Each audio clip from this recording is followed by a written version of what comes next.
मौजूद सामीन अस्सलाम वालेकुम। मैं रशीद अवान आज एक नई वीडियो के साथ आपकी खिदमत में हाज़िर हूँ। मैं आपसे ये गुजारिश करना चाहता हूँ कि अगर आप इस चैनल पे नए हैं तो इसको सब्सक्राइब ज़रूर कर दें। सब्सक्राइब करने से ये होगा कि हमारी इंशाल्लाह आइंदा भी रब्ता रहेगा और हम एक दूसरे के साथ मिलते जुलते रहेंगे इस वीडियो के ज़रिए से। और अगर फेसबुक चैनल पे हैं आप तो वहाँ फॉलो ज़रूर कर दें। आज जनाब मेरे साथ मेरे मेहमान हैं जनाब अवैस कोहली साहब। जनाब अवैस कोहली साहब, बहुत शुक्रिया आपने वक्त दिया। और ये अवैस कोहली साहब का एक मुख्तसर सा तारुफ मैं करा दूं, फिर बाकी बातें इनसे होंगी कि इन्होंने अल्हम्दुलिल्लाह अभी जो हाल ही में एक जम्मू कश्मीर एडमिनिस्ट्रेटिव सर्विसेज का एग्ज़ाम हुआ है, उसमें ये एग्ज़ाम क्वालिफ़ाई किया है और अल्हम्दुलिल्लाह बहुत अच्छे नंबरात के साथ इन्होंने ये क्वालिफ़ाई किया है। इसी सिलसिला में आज इनको मैंने मदऊ किया था कि इनके साथ बात करेंगे कि ये एग्ज़ाम कैसे क्वालिफ़ाई होता है और इसमें क्या क्या दिक्कतें आती हैं। ज़ाहिर है इतना आसान तो नहीं है, बहुत बहुत कम लोग जो हैं इसमें क्वालिफ़ाई कर पाते हैं। तो कैसे क्या कोशिश की जाए ताकि एक नौजवान इस स्टेज तक पहुंच सके।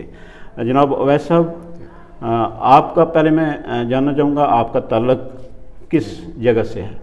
सबसे पहले बहुत बहुत शुक्रिया आपका, आपने बुलाया। मैं बेसिकली रशीद साहब लसाना से बिलोंग करता हूँ। विलेज लसाना, तहसील सुरनकोट में पड़ता है, डिस्ट्रिक्ट पुंछ। डिस्ट्रिक्ट पुंछ, जी जी जी। अच्छा, तो बुनियादी आपकी जो तालीम है वो कहाँ से शुरू हुई?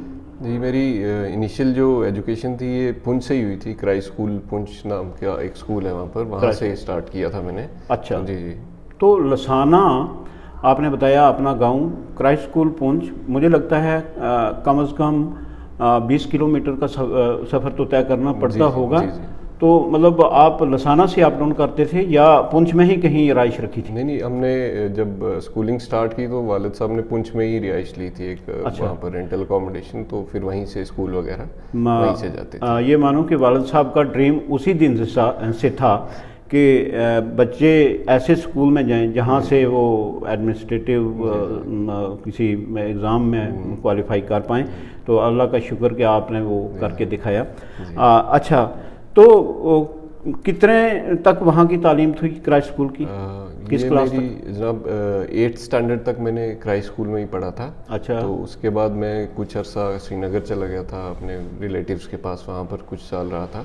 अच्छा। फिर उसके बाद बाकी 12th मैंने फिर जम्मू से कंप्लीट की थी। अच्छा, तो वहाँ आपने फिर 10th पास की होगी श्रीनगर में? जी, 10th वहीं से अच्छा पास की थी। तो आपने 12th पास करके उसके बाद क्या किया?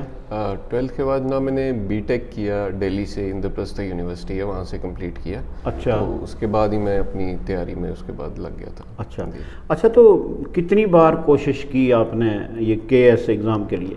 जी जी, ये मेरा 3rd अटेम्प्ट था। अच्छा। और इससे पहले भी मैं एक बार इंटरव्यू तक गया था, इंटरव्यू स्टेज से ड्रॉप हो गया था। तो ये तीसरा अटेम्प्ट है जिसमें अब अल्लाह का शुक्र क्वालिफाई हो गया है। जी, और ये एक मैसेज है उन नौजवानों के लिए जो कभी कभी मायूस हो जाते हैं 1 अटेम्प्ट देकर, 2 अटेम्प्ट देकर, कि मतलब आपने वो अमीर तैमूर की एक छोटी सी कहानी कहीं प्राइमरी क्लासेस में पढ़ी होगी जिसमें वो च्यूंटी का एक किस्सा बताते हैं कि च्यूंटी किस तरह अपना वो थोड़ा सा खाना लेके दीवार पे चढ़ती है, ऊपर से गिरती है, कितनी बार जाती है, लेकिन एक दिन वो उसमें कामयाब हो जाती है। तो वही अवैस साहब ने अपनी बात बताई कि 3 बार कोशिश की और तीसरी बार में अल्लाह ताला ने कामयाबी दी। लेकिन अगर दूसरी बार में ये वापस चले जाते या पहली बार में कहते नहीं ये मेरे से हो नहीं पाएगा, तो फिर ये इससे महरूम हो जाते। लेकिन हिम्मत जो रखता है अल्लाह ताला उसी की मदद करता है। तो जनाब आप ये बताएं कि इसमें कितनी मेहनत करनी पड़ी आपको, मतलब क्या तरीका रहा आपका पढ़ने का, कितने घंटे आप दिन में पढ़ते थे? जी जी, इसका जनाब ऐसा है कि हार्डवर्क तो बहुत ज़्यादा ज़रूरी है। इसमें आपको कोई भी जैसे बोलते हैं प्लेट पे सर्व करके कुछ नहीं देगा, तो आपकी मेहनत तो लगेगी डेफिनेटली। तो उसमें जो पढ़ने का टाइम है वो मेरा घंटों से ज़्यादा टॉपिक्स पे होता था कि मतलब जब तक एक टॉपिक या जो मेरा टारगेट होता था डेली या हफ्ते का ये कंप्लीट नहीं होगा तो उतने टाइम तक बैठना ही बैठना है। तो उसके बाद चाहे ब्रेक ले सकता है इंसान। अच्छा, तो मतलब अगर देखा जाए तो अप्रॉक्सीमेटली 24 घंटे में आप सोते कितना टाइम थे? सोने का मैंने अपना मतलब एक फिक्स रखा था रूटीन, जिसमें मैं कोशिश करता था कि 6 to 7 आवर्स मुझे मिलना चाहिए नींद, क्योंकि फिर उसके बाद ही थोड़ा वो ब्रेन इसमें ड्रेन बहुत ज़्यादा हो जाता है, तो ज़रूरत पड़ती है उतनी। जी। अच्छा, जो बच्चे ज़्यादातर आजकल ऑनलाइन तैयारी करते हैं, जी जी, वो फ़ोन पे बैठ जाते हैं या अपना लैपटॉप ले लिया या कुछ, तो उस पर तैयारी करते हैं, उससे थोड़ा सा स्ट्रेस ज़्यादा इंसान के ऊपर आ जाता है, आँखों की प्रॉब्लम, दिमाग में प्रेशर। तो आप क्या मानते हो कि किताबों को पढ़ना ज़्यादा आसान है या ये जो ऑनलाइन पढ़ना ठीक रहता है? इसमें जनाब ये है कि मेरी मैक्सिमम जो तैयारी थी वो ऑफलाइन ही थी। मैं किताबों को ज़्यादा प्रेफर करता था, अपने नोट्स हैंड रिटन वगैरह उस तरीके से। बट ये मतलब मेरा तो यही मानना है कि जो भी जिस तरीके से कर पाए, तो नो डाउट मतलब बैठ के भी आप किताबों पे भी बैठेंगे तो कुछ ना कुछ बॉडी पे इफेक्ट, मेंटल स्ट्रेन, बॉडी भी एक टाइम के बाद थोड़ा जवाब देगी। तो उसी तरीके ऑनलाइन में भी थोड़े अपने फ़ायदे और नुकसान तो हैं, बट वो है कि जैसे भी आप पढ़ पाएँ, ओवरऑल ये है कि आप पढ़ाई रेगुलरली करें कंटिन्यूसली। जी, वैसा पढ़ाई के बारे में फिर एक दो क्वेश्चन आपसे होंगे। मुझे ये बताइए कि इंसान की अच्छी पढ़ाई के लिए, अच्छी प्रोग्रेस लेने के लिए इंसान की फ़िज़िकल फिटनेस होना बहुत ज़रूरी है। उसके लिए आप क्या करते थे? उसके लिए एक्चुअली कोशिश तो रहती थी कि हर दिन टाइम निकाला जाए, पर प्रिपरेशन में हमेशा ये पॉसिबल नहीं होता है, क्योंकि आपका स्पेशली जब ये मेंस होता है, टाइम कम होता है, 3 महीने में काफ़ी सिलेबस, तो फिर भी कोशिश होती थी हर दिन कोई ना कोई फिजिकल एक्टिविटी, आधा घंटा पौना घंटा इस तरीके से। कभी उसमें कहीं जिम जाते थे, रेस करते थे या वॉक करते थे? मेरा 2 ही रहता था, बीच में अगर कभी वक्त मिल जाए थोड़ा बैडमिंटन और बाकी वॉक वगैरह, रनिंग वगैरह उस पे करता है। जी। तो मतलब आप अपने साथियों को, नौजवानों को क्या मैसेज देंगे कि कम से कम ये इंसान की जो फिजिकल हेल्थ है, इसके लिए कितना टाइम देना चाहिए एक इंसान को, कामयाब इंसान को? जी जी, मेरा तो ये मानना है जनाब कि आपको दिन में एक फ़िक्स टाइम रखना ही रखना है अपनी बॉडी को। जब तक आप जिस तरीके से ये एग्ज़ाम में आपका मेंटल स्ट्रेन रहता है, बहुत ज़्यादा आपको तैयारी करनी है, बहुत सारी चीज़ें हैं, पर उसको आप कर तभी पाएंगे जब आप फिज़िकली फ़िट होंगे। और फिज़िकली फ़िट के लिए है कि आपको एक वक्त रखना ही पड़ेगा, आधा घंटा पौना घंटा, जिसमें आपको कुछ ना कुछ एक्टिविटी करनी पड़ेगी बॉडी की। जब आप पढ़ाई के लिए सोचते थे तो कभी कभी मन में आता था कि चलो जी आज छोड़ो, जो हमारी रूटीन है उसमें से आज स्किप कर देते हैं, देखते हैं, आराम कर लेते हैं, कभी ऐसा हुआ? नहीं, ये तो मुझे लगता है कि मेरे साथ भी और बाकी एस्पिरेंट्स जो भी कर रहे हैं, किसी भी एग्ज़ाम की तैयारी कर रहे हैं, सबके साथ होता ही है। पर वही है कि अल्टीमेटली आपको अपना गोल थोड़ा रहना चाहिए कि आज का जो मेरा सैक्रिफाइस होगा ये कल को मुझे पे करेगा। तो वो जब तक आपके माइंड में रहेगा तो मुझे लगता है ये चीज़ें ओवरकम की जा सकती हैं आहिस्ता आहिस्ता। आपको थोड़ा सा बचपन याद आता होगा जब आपके वालिदैन आपको सुबह सुबह बिस्तर से निकालते थे, फटाफट मुंह दलवाया, ब्रश करवाया और वर्दी पहनवा के गाड़ी में बिठाया, ये सीन आपको याद होगा। तो जब आपको इस स्टेज पे आके कभी कभी ढीले पड़ जाते थे कि चलो जी आज छोड़ देता हूँ पढ़ाई में, तो उस वक्त वालिदैन की तरफ से कोई थोड़ा सा दबाव या कोई उनको वो याद कराते थे कि नहीं वैसे आज फिर उठना है, आपने पढ़ना है, आप क्यों ढीले हो? जी, इसमें जनाब ये है कि वालिदैन की तरफ से कभी ऐसा कुछ था नहीं प्रेशर कि आप करें ही करें, यही करें या ना करें। पर ये ज़रूर थी कि उनकी सपोर्ट हमेशा रही थी कि आप जो कर रहे हैं उसमें लगे रहें। उनको एक अपना बिलीफ हमेशा रहता था कि आपका हो जाएगा। अगर कभी मैं थोड़ा लो फील करता भी था, क्योंकि इसमें होता है अब एक स्टेज से सेकंड स्टेज से कभी आगे कभी बाहर, तो उनका बहुत बड़ा रोल रहा है कि उन्होंने हमेशा मोटिवेट किया और कभी ये नहीं बोला कि आप यही करो। तो उनके रोल के बिना तो डेफिनेटली ये पॉसिबल ही नहीं होता। बहुत सारे साथी आपके ऐसे भी होंगे, कुछ क्लासमेट होंगे, कुछ साथी, कुछ दोस्त होंगे जिनकी आपके ऊपर नज़र थी कि नहीं जी वो वैसे इंजीनियरिंग की थी, लेकिन इंजीनियरिंग के बाद ये इंजीनियरिंग में जा नहीं रहा है, ये कुछ और कर रहा है। जब आपने केएस की फर्स्ट अटेम्प्ट की, आपका नहीं हो पाया, तो कोई ऐसा दोस्त है जो ताने मारता हो, यार आप तो वो कर रहे थे, आप वो भी नहीं कर पाए हो, आपने इंजीनियरिंग भी नहीं ज्वाइन करी है, हाँ क्या करते हो? ये जनाब ये फैक्टर्स रहते ही, मतलब ये एग्ज़ाम स्टार्ट करने से पहले ही मुझे पता था कि ये होने को 1 साल में भी हो सकता है और इसमें टाइम भी लग सकता है जी। तो और इसमें सिलसिले में बहुत लोग आपसे आगे भी निकल जाएंगे जो आपके साथ ही होंगे अपनी अपनी फील्ड में या जिस भी साइड जा रहे हैं जी। तो ये पहले से ही दिमाग में था कि इन चीज़ों पे इतना ध्यान देना नहीं है। अच्छा। क्योंकि अपनी मेंटल स्ट्रेंथ उतनी रखनी है कि आप ये सारी चीज़ों को बर्दाश्त कर को मतलब जो हमारे गोजरी में एक मुहावरा होता है कि ओ जाना करना सीखना चाहिए, तो वो कोशिश रहती थी कि वैसे किया जाए। अच्छा, तो पढ़ाई के दौरान आपने मतलब किस किस्म की किताबों पे ज़्यादा जोर दिया है? कोई स्पेसिफिक सिलेबस या जनरल बुक्स पढ़नी पड़ती हैं? इसमें तैयारी किस किस्म की करनी पड़ती है? इसमें जनाब एक तो आपको कोर सिलेबस दे देते हैं जो आपकी एग्ज़ाम में, चाहे जेके पब्लिक सर्विस कमीशन हो या यूनियन पब्लिक सर्विस कमीशन हो जी, तो उस कोर सिलेबस को कवर करने के लिए कुछ स्टैंडर्ड बुक्स रहती हैं। तो मेरा कोशिश रहती थी कि उन स्टैंडर्ड बुक्स को ही फॉलो किया जाए, ज़्यादा भटका ना जाए, ज़्यादा रिसोर्सेज नहीं लिए जाए, तो उसी मेन बुक्स जो होती थी स्टैंडर्ड, उन्हीं को मैं ज़्यादा कोशिश करता था कवर करने की। अच्छा, जो ये आपकी कामयाबी है इसका सेहरा आप ज़्यादा किसको देते हो? अपने उसातिज़ा को, वालिदैन को, साथियों को, दोस्तों को?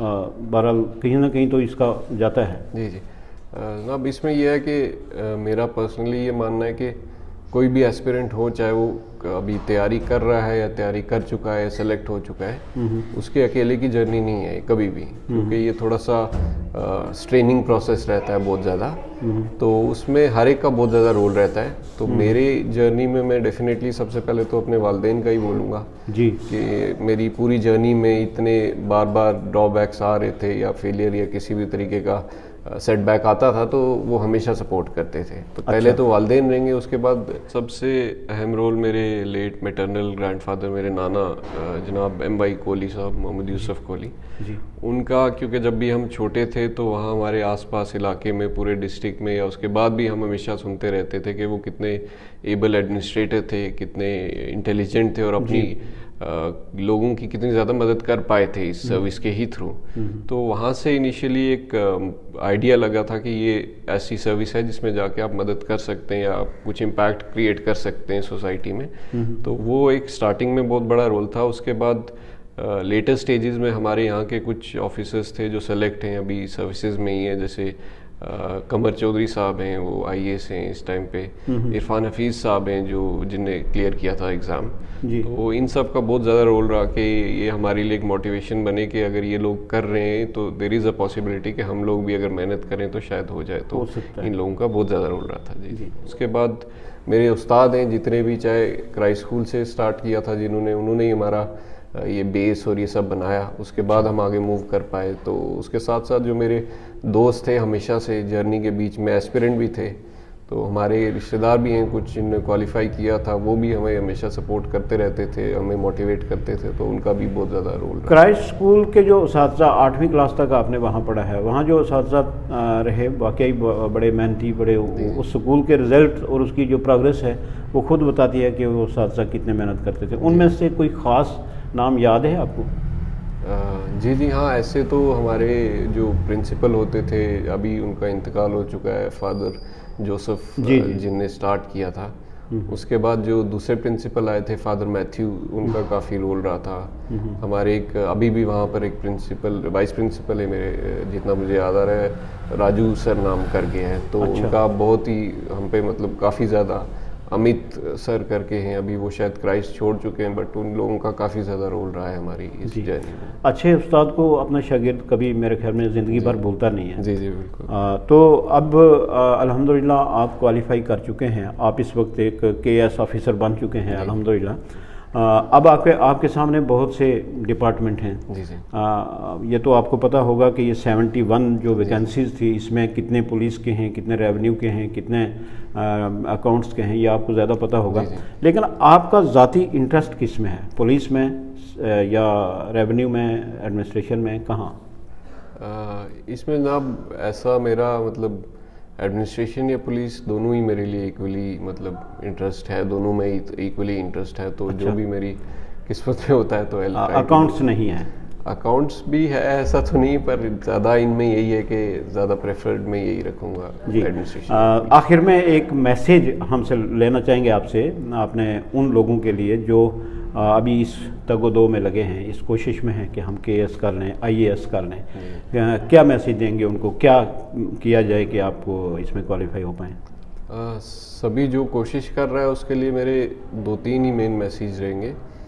एक तो ये रहेगा कि ये एक ऐसा एग्ज़ाम है जो आपको, चाहे आप किसी भी बैकग्राउंड के हो, सोशो इकोनॉमिक स्टेटस आपका कोई भी हो, ये आपको एक फेयर अपॉर्चुनिटी देगा। चाहे आप यूनियन पब्लिक सर्विस कमीशन कर रहे हैं या Jammu Kashmir public service commission की तैयारी कर रहे हैं, तो अगर आप इसमें मेहनत करते हैं तो रिजल्ट्स थोड़े डिले हो सकते हैं, लेकिन ऐसा नहीं है कि रिजल्ट आएगा नहीं। तो डेफिनेटली आप अपनी स्टडी पे फोकस करो, अच्छे से हार्ड वर्क करो, सेटबैक से सीखो जो जो आपको सेटबैक आ रहे हैं, और इस जर्नी को कंप्लीट करो। तो डेफिनेटली आप अपनी पढ़ाई पे कभी भी और अपने हार्ड वर्क पे कॉम्प्रोमाइज़ मत करो। अवैस कोहली साहब, आपका बहुत बहुत शुक्रिया, आपने वक्त दिया। आपको बहुत बहुत मुबारक, आपके वालिदैन को बहुत बहुत मुबारक जिन्होंने ये मेहनत की आपके साथ।